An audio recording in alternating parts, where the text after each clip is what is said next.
Hello, good morning. How are you guys doing? I felt like today I was going to wear more casual clothes because I've been wearing jeans and sort of wearing what I might normally wear outside lately. And today I literally have nothing to do but make these videos, work, and do my laundry. I mean, actually that's what I have to do every day, so I don't know why today feels different, but it does. Or I think it's just that I haven't given myself that moment to be cash. It's a quiet day over here in Sunnyside. We'll see how today goes. I'm hoping today will be my productive day since I don't have Ezzy, and hopefully I'll plow through work and get on top of things and feel super productive so that when Ezzy comes back to me later on in the week, I can handle it like a boss. See how that goes. I recognize I was talking about being super casual doing my makeup, but you guys, you guys are out there. People are looking at me. I can't help myself. What can I say? Gotta sometimes put a little bit of the blusher on. If you guys weren't here, oh man, no, this would not be happening. I can assure you of that. But you are, and I'm glad for that because sometimes it's nice to look a little bit nice, or at least as far as I think I look nice. This is probably incredibly dull, but I used to be a watch wearer and a ring wearer and just a various bracelet jewelry wearer. But I just found that washing my hands so much just felt like I wasn't totally able to wash my hands when I had all that stuff on my hands. So naked hands, I'm all for it. I don't know if anyone else out there. I mean, I'm also divorced, so that makes it easier with the naked hand part. Ladies, I know if you're wearing the wedding ring, husbands, men, ladies, everybody. Maybe it's harder to have naked hands, but I recommend the better to wash my hands with. Also, who needs time? What is time? I don't know what time is. Hello, how are you guys doing? It's been a pretty productive day. I've just been in nonstop meetings, basically Zooming it or WebExing it or whatever you want to call it all day. Just had the little tiles of everyone's faces like the Brady Bunch up on my screen all day, which is great. I feel like it really helps just seeing other people, talking to other people, taking me out of this island that is my apartment here in Queens, especially when I don't have Ezzy. But we've been hard at work. I feel like from a website point of view, producing content, we have more content than we ever want to produce ever coming out, more content than ever, I should say, that we want to do and that we're producing. And it's very exciting. And I'm really grateful to have the work and to be producing such exciting content with my amazing team. Parents.com, but it's kind of relentless. It's just been a lot to cover. And then also this has been in the works for a long time, but coming up sneak peek in April 11th, we're launching this big digital issue spotlight on birth in America called American Birth Story. Just taking a look at how we could be doing birth better as a nation, how we can empower people giving birth so that they are able to do everything that they can to have a better birth experience. And it's just been interesting because we had this grand plan. And then the pandemic happened and birth has just been changing by the minute. So at one point there were hospitals banning partners, and then Governor Cuomo came through to say that no hospitals can ban partners from the delivery room, which was such a relief to so many of my pregnant friends out there. We talked to a lot of people in our community completely panicked about that. I mean, and then you hear stories about mothers with coronavirus having their babies taken away so that they're not exposing them to coronavirus. Everything about birth is changing by the minute. So in some ways it's more important than ever to do this deep dive on how birth is changing in America. But staying on top of what's changing about it has been a challenge. My deputy editor, Melissa Bykowski, has just been leading the charge with that project and doing an awesome job. So I'm excited. Watch this space.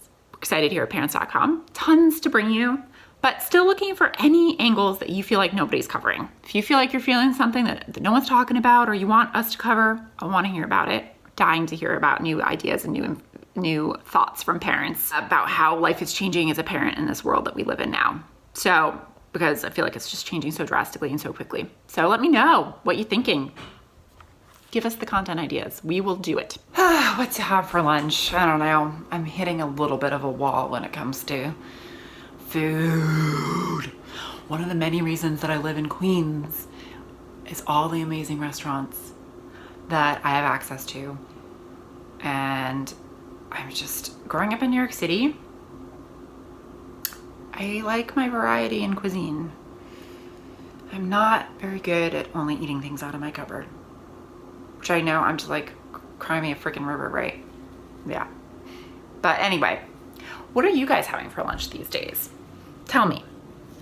What is your best cupboard lunch that you make? Here's what I'm working with. I'm working with crackers. I'm working with pickles. I'm working with tuna. Ooh, smoked oysters. We could get fancy. Shall I get fancy? Smoked oysters and Ritz crackers, or like the late July version of Ritz crackers. C'est possible. I'm bored. But I'm healthy, and that's really all that matters. And Ezzy's dad gave me a giant Band-Aid, so that was a win from yesterday. For my poor little burn. Guys, I just feel like the biggest baby right now. Listen, I have my health. Everyone who does is just, that's every day that my parents, my sister, my family, my daughter's dad, everybody, my friends are healthy is a win for me in this world. When you're seeing those pictures of the medical treatment tents in Central Park, and is it the USS Comfort, the Navy ship with medical help, or the doctors flying in from other places and medical staff flying in from other places to come to New York. I mean, it's crazy. This is all happening here in my hometown. It's just been also really nice having everybody reach out and check that, we're okay. It's surreal because all this is happening out there, but I can't see it because I'm here in my tiny little Queen's kitchen, luckily safe. And obviously the more we stay home, the safer it is. And that's really what we all should be doing. So back to what to have for lunch. All right. I don't know if other moms or parents go through this, but if I'm not having to prepare something for my daughter and it's just me, I can't be bothered to heat up anything. It's just take the leftovers, squidge them together, stuff them in my mouth. Am I right? I just don't want to do any extra work. If it's just for me, I'm not putting myself through the work. I mean, sometimes I feel like cooking and doing something fancy, but right now it's like a sad dump the roasted vegetables and eat them cold situation is what I'm gonna do. So that's happening.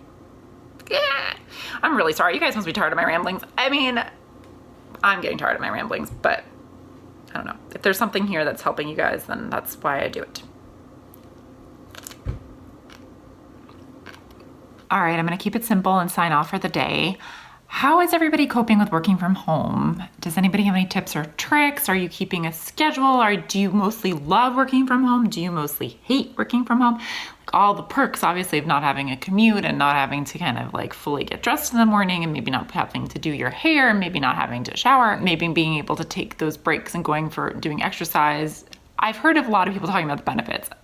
Of course, when you have kids, setting the boundaries with the kids is obviously very, very difficult. So I've heard of people putting up stop signs when they're on a call with work and go signs when it's okay for their kids to bother them. I don't know. I couldn't even imagine as a kid understanding all that. But anyway, would love to hear your tips and your thoughts and how you're finding it and everything. I get Ezzy back tomorrow and I cannot wait, which is ironic because I was also very stressed about having to juggle parenthood, but I think being in isolation, and obviously I love being around my daughter anytime is an added win, but I think it's starting to really sort of set in how much extra special time we're getting with them, even if it is crazy. I'm trying to see the positives in that. So anyway, ciao, stay happy, stay healthy, stay as stress-free as possible. Tune into Unorthodox on Netflix. I've been enjoying that. That's my latest binge. So let me know what your latest binge is too, because I started Tiger King, but I just think I don't know. I just don't think I have any more time in my life for Joe Exotic at the moment, unfortunately. Or Carol and everybody in there. But anyway, what are you watching? Tell me. Any inspiration? Okay, talk to you tomorrow. Bye.